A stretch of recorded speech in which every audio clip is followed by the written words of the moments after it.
Ladies and gentlemen, sorry for the hiatus. We were actually getting better. Yeah. In our time off.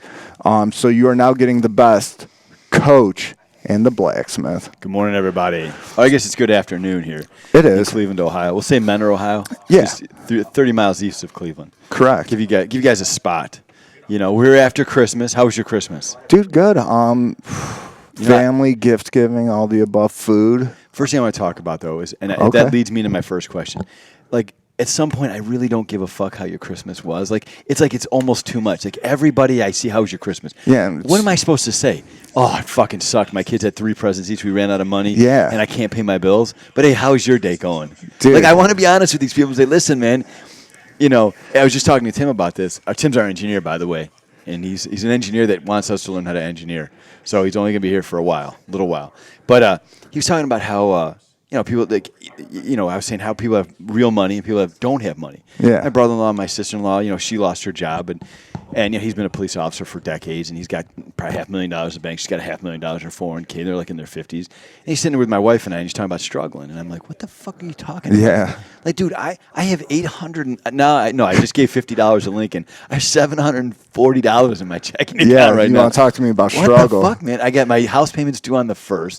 I'll get it done on the 31st. I'll figure I'll get it checked the other day.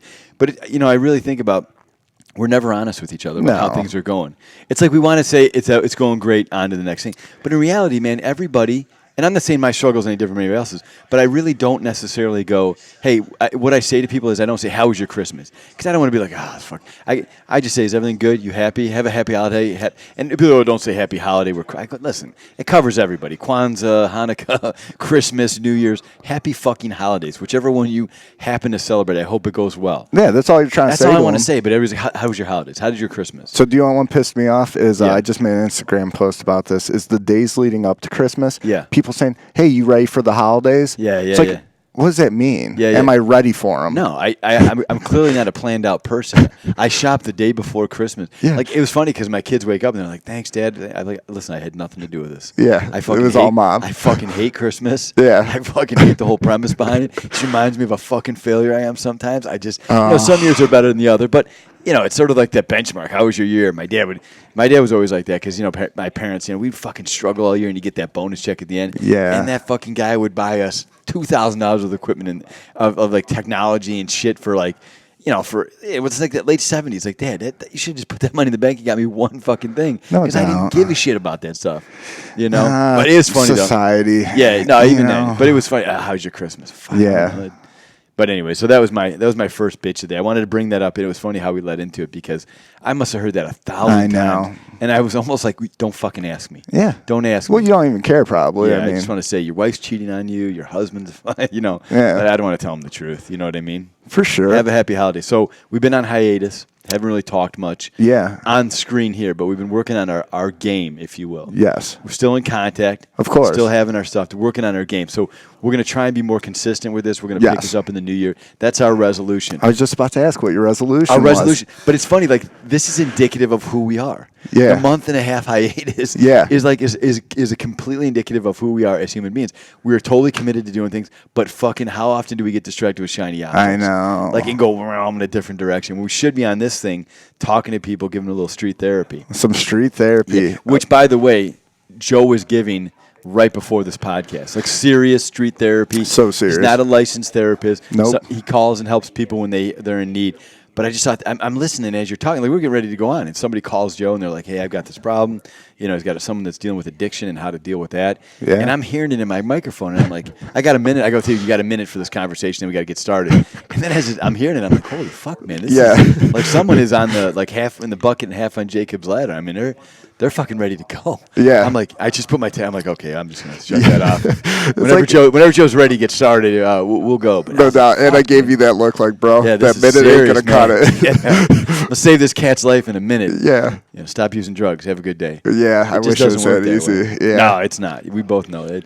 Life addiction is just, fuck, man. It is a monkey that, like, we both know addiction in any form is a very difficult thing to get past and move past. I don't care what level or what type of addiction you have. It just so happens now some of the drugs are so strong that they seem almost impossible to kick. And then you move from that to another thing, to another thing, to another thing. Before you know it, you're checking out fucking early. I think I read a study. It's like suicides from 18 to 35 are up 20% from last year. Dude, I believe it. You know, this desperation. I can't find my shit, or they're mixing with fentanyl and heroin. It's like, God, it's just so heavy. And I think it's in this generation of like, you know, almost want to be famous. They don't really have an identity crisis. They you know, sexuality crisis. No one's okay with just being who they are. Like, not giving a fuck. Like, 100%, I don't have to tell everybody who I am. I don't scream at the rafters I'm a heterosexual. I know. Or I'm fluid or whatever the fuck I am. Not that I was saying that. Wait, hold on. Breaking news. Coach Sleet is fluid. I really don't even know what that means. I don't even know. Heard my kids say it, my oldest daughter. On about oh, I'm fluid, Dad. I'm like, that's awesome. I don't know what that means, but as long as but I feel like we're so disappointed with who we are as individuals sometimes, and we see no end in sight. We don't. At some point, these kids are looking and say, "Listen, I'm not going to be famous. I'm not going to do this. I'm not going to do that." And it's like, no, you're not. You're famous in a small town. That's the best, and that's not even like to hope for. Like, all I give a fuck is that the people that I love me, and respect me. And I try and be the best person I can to them. The rest of the world, I just don't. I don't have time for your fucking bullshit. Now, I do have time for other people's problems if I can help. Of course. Obviously, same like you. But then don't bring your phony ass bullshit to me. Like, I'm just depressed because I just can't seem to figure out life. Like, motherfucker, get on the fucking train. Nobody can. Yeah. But find out what you like and who you like, and go in that fucking direction, and your life will be rewarding. You know, don't worry about this famous asshole that can't get his shit together, because he's rich and famous and can't get his shit together. Yeah. And I always tell him, like, listen, if you were rich and famous, what would change? Nothing. You'd still be fucking confused about which direction. We wouldn't be happy with that. I think the fact is that kids, we're not just happy with what we've decided, or and again, when you let life choose for you and you end up in the wind of life, there's no telling where you're gonna end up. Agreed. You know, and it's funny because we were talking about this the other day, like with athletes in general, like defining success. You know, we have you have athletes that just participate. You know, they're not really good athletes, but they're hard workers. And then you have the great athletes or highly talented ones, and they say it came to me, and it's a small fraction make it through that crack. And for me, it's that small fraction that make it through that crack define success. Like, I have to define success in my life. Like, what is that? Yeah. Like, if I don't, then I think I'll never be, not that I'll be satisfied, but I never know where I'm going. Yeah. What I want to accomplish. Yeah. And how the fuck to get there. Like, for me, defining success for me is getting all 8 of my children through college. Now, a lot of people say, people don't need college. And I agree, not everybody does, but that would be my long-term goal, and I would deem that as success in my life, right? And Joe's got a follow-up phone call to street therapy. Hopefully he can handle it. No, we're good. All right, we're good. Yeah. That was one of his house calling. No, that was not. Joe's got a stable, bro. Bunch of them. Not getting sidetracked. I could get very sidetracked on your stable, but just I think that in your past, you're such a nice dude. I feel like you probably have a ton of friends. Like, growing up, I feel like you're okay with it. No, really. Like, I feel like you knew a lot of people. How about that? Okay, yeah. You're very friendly with people. Like, I would say you probably kept your friendship tight, like a close knit. But you knew a lot of people. I pride myself in it. Yeah. Actually. I like that, because I feel sometimes like I'm like that a little. Like, I don't want a lot of friends. I don't need. It's like a headache almost. Like, oh, we're friends. Like, oh Christ, what are we in? Well, now I gotta care about you, and that's a taxing thing. Right, especially if you're fuck up. Yeah. You know, like I got enough fuck ups to get by exactly. But getting back to my defining success in athletics and just in life in general. So I feel like if these kids sat down and thought about, like, what I deem as success, and if you say, okay, well, I want to be rich and famous. Okay, I get that. Well, define it then. Okay, define your rich and fame, and define how to get there. Now, if there's no path to get there, obviously there's no goal. There's no success being possible there. But I don't care what you decide you want to do in your life. If you create that success, like almost like writing a story and knowing the ending. Like, when you write a book, you should always know the ending of a book. Yeah. Because that's how you know how to get there. And you can film it. So why not do that in life? Let's. What's the end of our story? We all know we're going to all check out, right? We get that. But right before that, what is it that we would consider success at any point in our lives? And then we say, how do I get to that point, and map that out? So, and that's been something I've started to do over the last probably 5 to 10 years of being this parent and trying to see my own failures early on, and how do I move past those with goals in mind, and how to do that. So I've made those changes academically, for education-wise for me, right? And for parents. I mean, I'm constantly evolving it. What do I define success as a parent? Just having kids is not a success. No. So, that's the easy part of it. Yeah, making them was easy. Yeah. I mean, it really was. I mean, it's not rocket science, but it's when they come out, and you're like, fuck, man, this is the real deal. Oh, yeah. After they get to be like, they're babies, you're like, fucking around, they're just babies. Yeah. And they start growing up and they start making bad decisions. Yeah. Like, even as a 2-year-old, like, no, don't go into that cupboard. That's a bad fucking decision. Yeah. Like, how do I? So it's funny because as little children, we can put up little roadblocks in them. We can put little handles on it. We can keep them from making all those bad decisions. But the irony is they still go back to that because almost like I'm told you not to go there. Yeah. And it's weird because you can really judge your children on where they're going to be later. And this is funny. So I have some children that I put up, don't do that, don't go back in there. And they're like, all right. And they move on, never go back. And then I got the child that just won't. I'm like, you won't fuck. I got to know what's in there. Yeah. Even at 2 years old, I got to know what's in there. And that's the kid okay, well, that one we're going to struggle with because they have to learn how to tell themselves no. Like this desire to have things is greater than their ability to say no if it's deemed like not good, for instance. And that's the thing is not being able to say no to yourself. That's a tough one. That is for discipline. You know what? I think it might even be a little bit more than that at times too. Yeah. I oversimplify everything just so I understand it. No, I guess my thought with that is to fit my narrative, just sort of. Telling a kid, fire's hot, it's going to burn you. Yeah. Like you said, some kids are going to just take you for the word. Yeah. For some reason, other kids either have to feel the flame or think it's not going to burn them. Right. Why it's so crazy that we think like that as humans. And I'll be honest with you, like I've had friends of mine, we've talked about how they were as children. I've talked to their parents.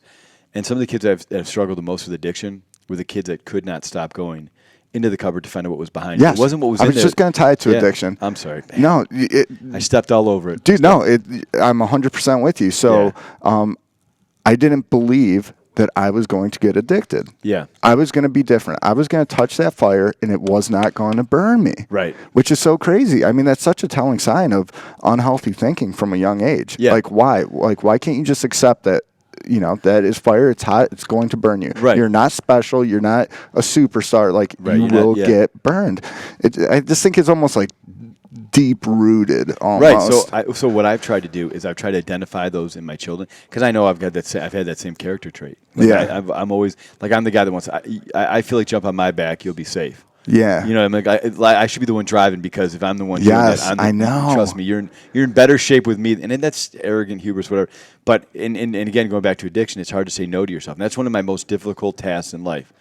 I always go back to Jay Robinson. He would say, like, laying that first block of discipline, builds the rest of your life and gets you closer to your goals. I struggle with that. I still do. Me too. So what I do with my children is I try and find the ones that struggle with that, and I get them in therapy early. And I'm not joking. Yeah. I mean, I have one daughter right now that I've got to make sure that she's, she gets in a place where she can be successful because I know that I see long-term struggle and the ones that I hit. And what I never understood is parents just don't. It's like they don't. They know it. They have to fucking. My parents are great people. I'm not trying to knock them at all, right? Yeah. But it's just, everybody wants a perfect kid. Like everyone wants to coach a great athlete. But most of us aren't fucking perfect or great athletes. We're just we need to be molded. And sometimes, and listen, the one in the millions that are so driven and intelligent, intellectually driven, but I still think that we are leaving a lot of people behind that could be at that same level if we just learned how to teach them differently. So that same desire to touch that hand could be that same desire driven to success 100%. if I direct it properly. 100%. And I feel like the parents that identify like, well, this kid's driven but lacks discipline. If we can help them learn discipline, man, it's almost unlimited. But that's hard fucking work as a parent. It is. And I'm not saying I'm successful. It's like, oh, that kid's a pain in the ass. Well, you'll be what you're going to be. Let's go to this one, and I'm going to take credit for this really smart one or this really good athlete or this, meanwhile, that kid's a cold fuck up outside of the house, you know what I mean? Or in the house for that matter.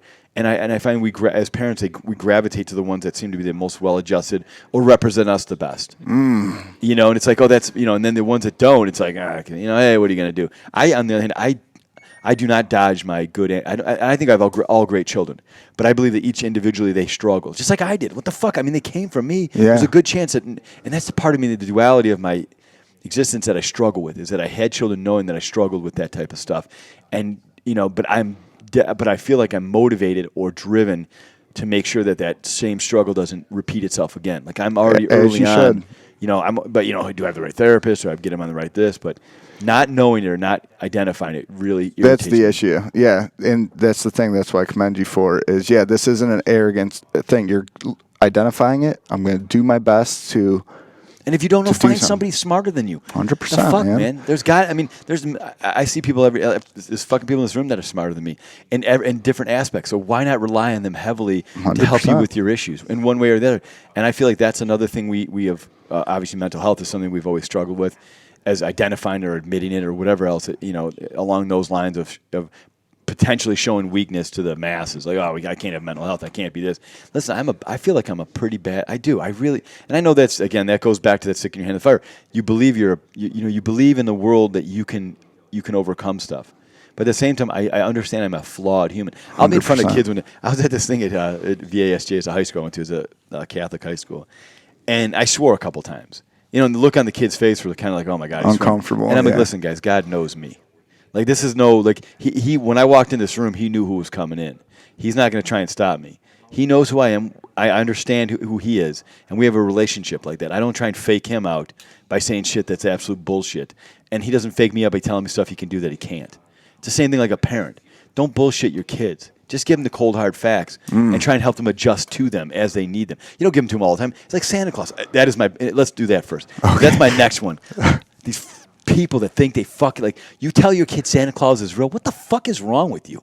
Santa Claus. Okay. This one makes me madder than anything. I like this. People come in and say, oh, my sister says, well, don't ruin it for my nephews. So you want me to perpetuate a fucking lie? The first literally imaginary thing. How are they ever going to fucking believe you in the future? Oh, they do. Well, how long do we perpetuate this myth? Oh, my. It's just not fucking real. Stop it. Like I told my kids from the day they were born, I'm fucking Santa Claus. Now, St. Nicholas is an actual person historically that we can tie back, okay? I get that. But Santa Claus is fucking fake. Wow, what a good point and it's for bullshit. parenting. Just be honest with them. Teach them the message of Christmas instead of the bullshit side of it that is tied to this. And I get it, the economy of it. We can pretend like the Easter Bunny.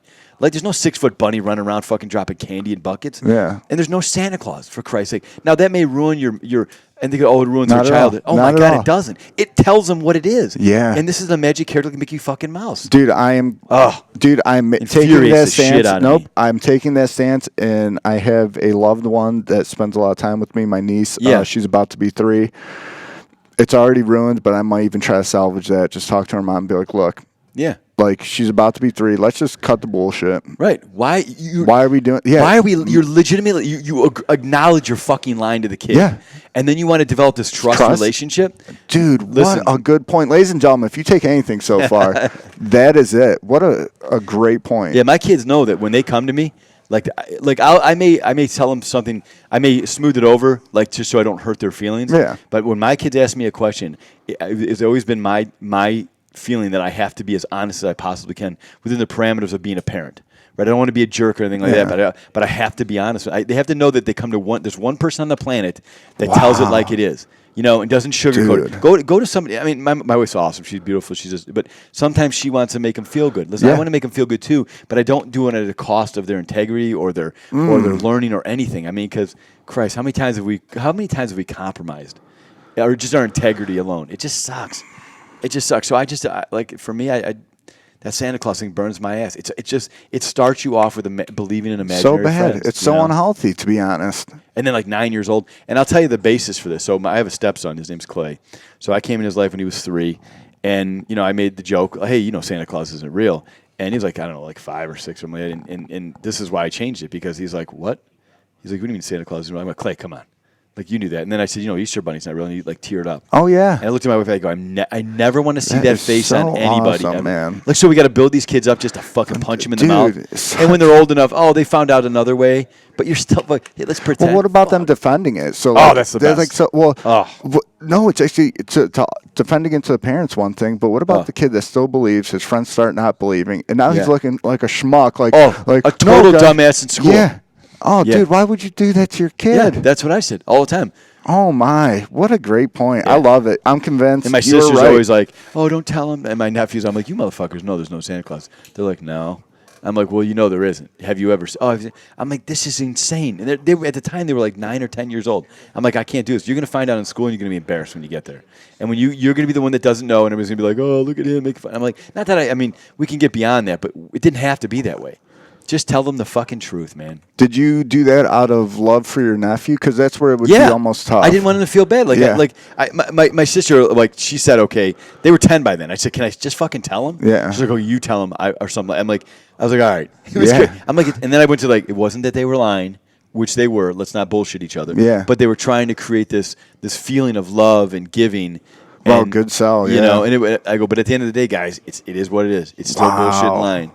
And I go, now you know. If you ask me a question, I will tell you the truth. With that truth. I build him with the truth. Uncle Bill's going to hit you with that real deal. Yeah. And I do, man. I feel like that's necessary. I know you do. It's necessary. You don't have to, again, you don't have to be an asshole about it. Yeah. But at the same time, you got to hit him with that. We should have started, and I wanted to get to that today, tying into my other, hey, how's your Christmas? Yeah. Fucking great, dude. What the but as a side note, I do this to everybody. Like, if somebody comes up to you haven't seen in a while, and they say, how are you doing? You know, they really don't give a fuck how you're doing. They just want to tell you how they're doing. Ooh. Right? So a guy, and this guy was Kuhar. Frank, if you're out there, you can go fuck yourself. So does he own the restaurant, Kuhar's? No. I always ask him that too. Okay. Frank, this is about 20 years ago. I was in the mall. Frank, he's a nice guy. Frank's a great. I see him in the mall. I'm looking at magazines, and he comes. He goes, Bill, what's Bill's? Hey, man, how's it going? Yeah. Like, this fucking out there. Oh my god. How's it going? He's like, and before I got it out, he's like, man, I am doing fucking great, man. I got this great job. I got all this money. I got this girlfriend and blah blah. And going on. And we went to high school. We're not like super duper close, whatever. But he's like going on and on, and he's like, and I'm just like, this fucking guy. Like, it's good, right? Just say good and move on. Yeah. So he's like, well, how's it going for you? I go, how's it going for me? I'm like, well, I just got out of rehab. Yeah. My girlfriend left me. I'm broke. I lost my job. I don't have a car. Hey, but I'm glad everything's going good for you. And I turned and walked away from him. That is awesome. And dude, he was just like, Now, some of that was true at the time. Okay. Pick and choose which ones were, which parts fill in were. the blanks you want. You could probably, I'll say 50% of all those things I mentioned were factually accurate. The other 50% were coming probably within the next 30 days of that statement. Nice. So, nice. yeah. But it was pretty crazy. But that Santa Claus thing just drives me fucking nuts. And I want to talk about that and how was your Christmas? Nice. Fuck, how was yours, asshole? Dude, check this out. Side note, just because you told a funny story. Yeah. And, it was just a good story. I'm doing some engineering right here. You're good. So, dude, January 7th, I'm making my stand-up comedy debut. No, you're not. I swear to God. Oh, I can't fucking. Can I help write it? Dude, it's like here's the thing. So like I got some in the block. I have some in the fucking. I have it loaded in the gun, ready to get for you. You just got to tell me which way you're going. I know, and I bet you do. So here's my problem with that is because you do. You have some amazing stories, and like some of them are like really funny. They're and so fucking true. That's I know. weird. I know, and they'll get people at the edge of their seats. Like I know, talking to you, sometimes I'm in. It's like I'm into this. I am there with you in that story. Look me in the eyes, dude. It's like I try and eye fuck you when I'm telling stuff. Dude, I can feel it. Yeah, and I'm gonna finish inside your head. Yes, and I feel it just burst in my head. But here's my issue, dude. Yeah, it would not be the same coming from me or from me. Oh no. So as a writer, I have to know you. So as a writer, I look at your personality and I associate the jokes. That's what I'm saying. When I say I've got to figure out what your stand-up is about, so what I do is I look at your game, like what your persona is, and what you're doing within that, and that's how I write the joke. Okay. I don't just give you benign jokes that I could fit anybody. Yes. And that's not my thing. No, it's got to be. So when I think of jokes, this is what's funny about when I write jokes, and I'm not joking, and I'm not fucking joking. But I think of a person telling the joke. Okay. That's how I come up with the joke because I can't just make joke. I mean, I guess I could write jokes and that'd be funny. But would it be funny if Sam Kinison said it? Would it be funny if Howard Stern said it? Would it be funny if Kid Rock? Kid Rock. He just comes out of nowhere telling jokes. And they're all racist, by the way. Chris Rock, by the way. Kid Rock. Kid Rock. Apparently doesn't like Oprah. God, Jesus Christ. Take a deep breath, kid. I mean, the war's over. The fucking South lost. The fuck, man. I mean, God. The next podcast, we're going to talk about states' rights and the ones that the South needed. It wasn't what you think. Oh, fucking jackasses. But anyway, so when I write a joke, I always think of in terms of like who's telling it. And it's always helped me to whether I think it's funny or not. You know, like I've done a couple of Jerry Seinfeld jokes I've written. Would you ever do it? Open mic.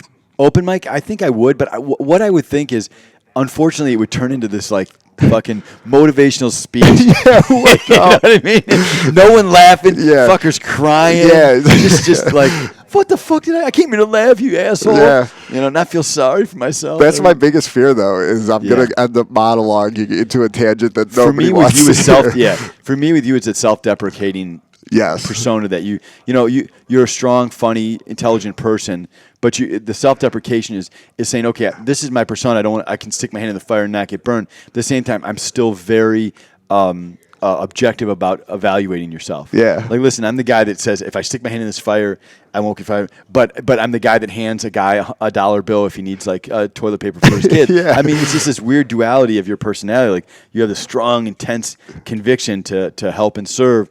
But then the other time, you're just goofy as fuck. Yeah. And I think that's something that could come out in stand-up for sure. Well, dude, write me some ideas. I'm running out of time. I'm getting nervous, actually. Yeah, no, I'll definitely do that. I love doing that stuff. I've always thought about writing jokes for people. I thought, is that really a fucking job? I'm like, can I get paid for writing fucking jokes for people? And the day people do. They get tons of money. They do.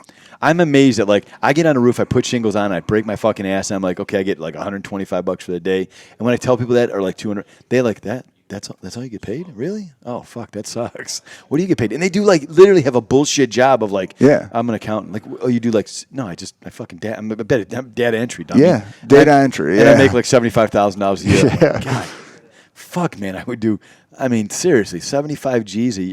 So in perspective, send your money. I will give you a tax-deductible donation if you donate to our nonprofit. Me. There you go. I refuse to make a profit in my life. Yeah. But Dude, anyways. You should maybe think about it. I could easily see you going to the full Coach Spleet motivation. Yeah, Coach Spleet, yeah. It'd start off funny, and then make, like, people would be really like, I'm either going to realize how bad my life really is. And how good. My thing is that I don't want you to cry about I want you to leave the building knowing that you can accomplish anything you define. Which the majority will get. Yeah, but there will be a few that's like hasn't had that dose of reality yet. And this is going to be their first time hearing it. I wanted to go see comedy tonight. Now I'm second guessing everything I've done with my life. That's just another decision that you fucked up in your life. Much. Walking in the door to watch me do stand-up. Fuck! Yeah. It's the dumbest fucking shit. Yeah. That's true. I will probably ruin a few lives for sure. And you know what? Make a lot better. So I figure percentage-wise, it'll maybe like 70-30. I can live with those. If 30% of them walk out thinking worse about themselves, I figure, to me, this is what I equate those 30% to, and this is no joke. So those 30% are me when I'm getting coached and mentored as a young man. I didn't do that shit. I'm this, I'm that. I knew everything, right? Yeah. And then as the years go on, you start to that shit that you didn't follow, that stuff you didn't listen to, starts to ring true, and you start to follow that stuff that those coaches and those great mentors that were great people back in those days told you, and you're like, wow, that really does make sense. And I figure eventually those 30% will figure it out. Yeah. And they won't blame themselves or blame other people, or they'll not blame other people, but they'll be accountable. They'll say, listen, the reason I'm in the fucking place I'm at right now is because of me. And I don't have to blame anybody. My parents. I'm a fucking grown-up, right? Now, even abused people at some point have to take ownership about their treatment, not blame themselves for what happened ever. And we have to have a clear separation in that. And when we're dealing with people that are abused, that what you hold accountable to yourself personally is your treatment and getting better. Yeah. You never take accountability for what some other asshole fucking did. That's not what I mean by that. Yeah. Taking ownership of that. So when things go bad early in your life and you have shitty things happen to you, it's not you weren't the cause of that. Yeah. Right. But you have to be accountable for your treatment and getting better. Agreed. And that's the point that we're having difficulty reaching as a society. So recently, I've heard somebody say that the abuse, or whatever the case may be, are scars you can't heal from, or not scars, or just something like you can't heal from it, right, or you can't get better from it. That's the lie in itself. Right. I agree with everything you're saying, but anybody, no matter what the abuse is, has to know there is a overcoming it. Right. And I feel like some people just almost feel like, well, it's something you can't overcome. It's insurmountable. Right. Yeah, but I truly, in my heart and in my mind, believe that it can be overcame. Yeah. And it is from the ownership, accountability, the treatment part of it. Yeah. People have to help you heal those wounds. It can't just be. It just doesn't happen, But the time when you say, okay, from today on, I'm taking control. Yes. Of this, and that is the hardest part in addiction or in treatment or abuse. Yeah. Or abuse. It's like, okay, today I put behind me what these people have done to me, and every day forward I make 1 minute better than it was the minute before. And then you're winning. If you win it minute by minute, and I tell people that is the grind. It could be minute by minute at first, hour by hour, day by day, month by month, but whatever however you have to grind. But you got to have a support system.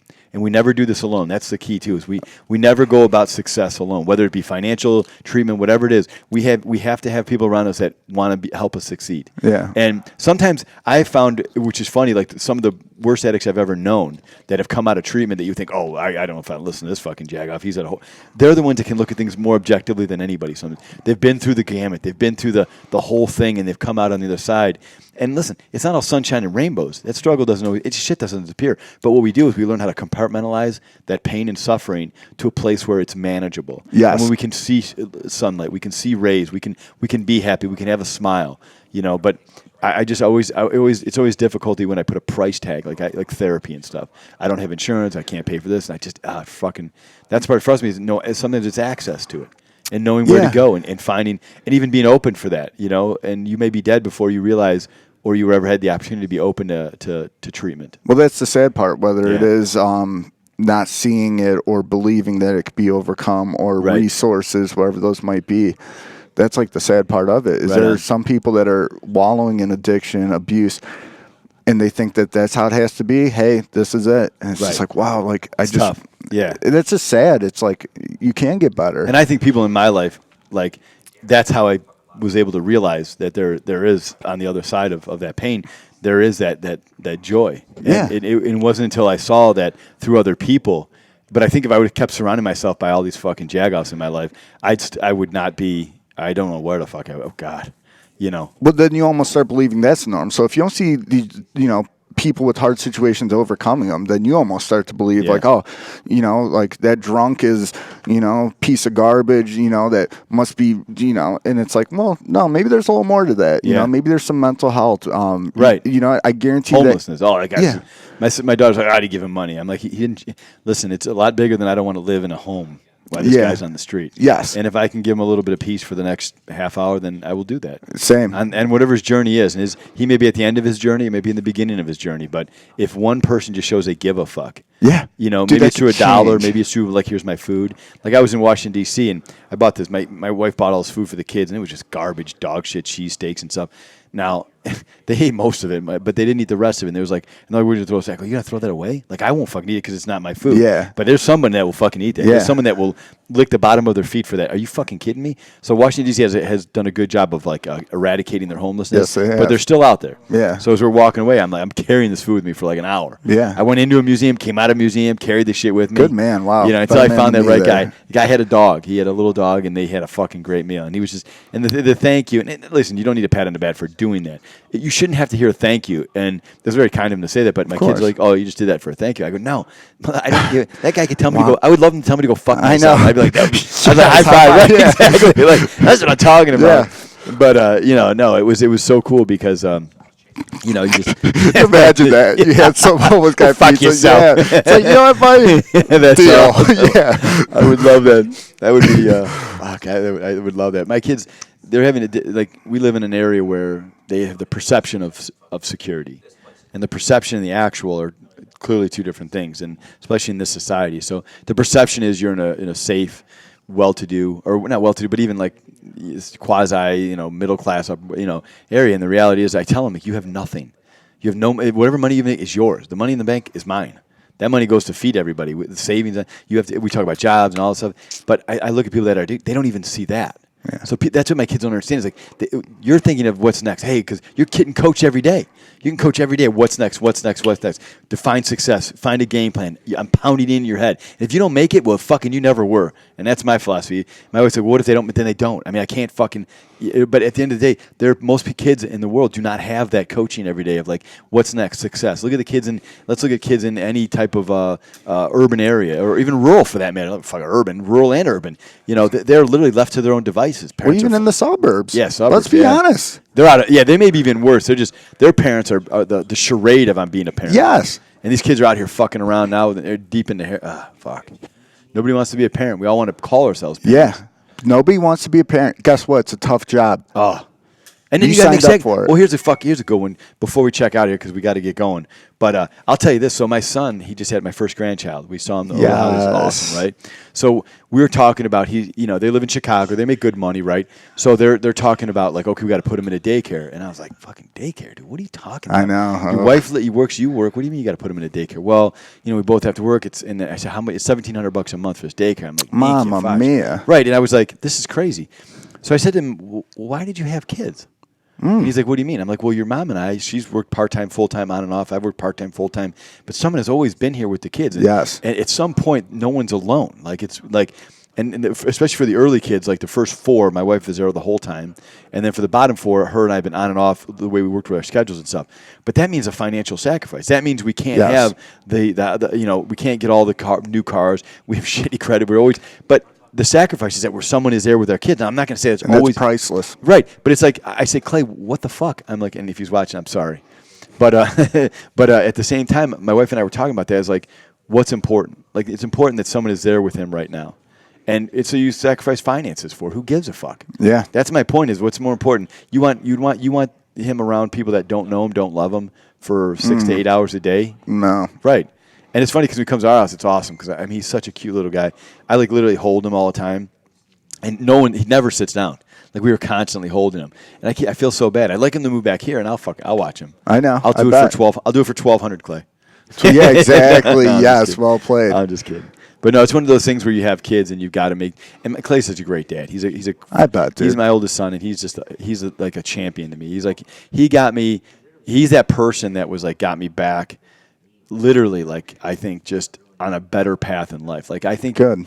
I came in, met his mom and stuff. We hit it off great and everything. But he is probably the single greatest impact on me for the last 20 some years. It's crazy. Like just the sports stuff, get me back into wrestling, get me back into this, get me refocused on a lot of things.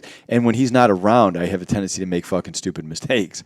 But if I look for honesty, he's my go-to. That's awesome. Like he tears off the Band-Aid, and because he's a brilliant kid, and I just think that there's times when I like legitimately, hey, you think this is a good idea? Even about the kids, I'll ask him, like, what do you think? And he'll tell me. Yeah or no, and if it's no, I fucking don't do it. Dude, That's how much I trust him. I'd go to Max for that guidance. Yeah, if I were you. Max. Yeah, Max. Hey, listen, Max will go to the mat with you. He will do whatever it takes. He will be there to the very end. He's loyal. I would not want to take financial advice from him. No. You know what I mean? Yeah, 100%. Yeah.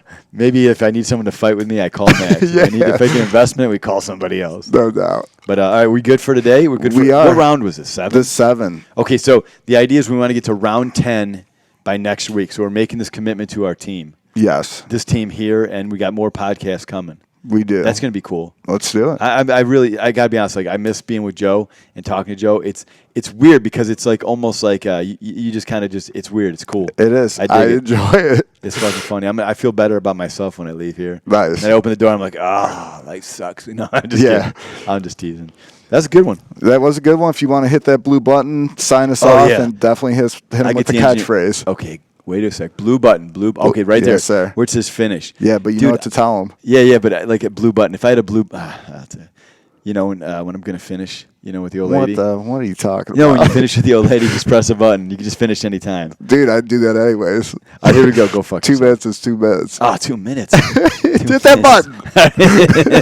2 minutes.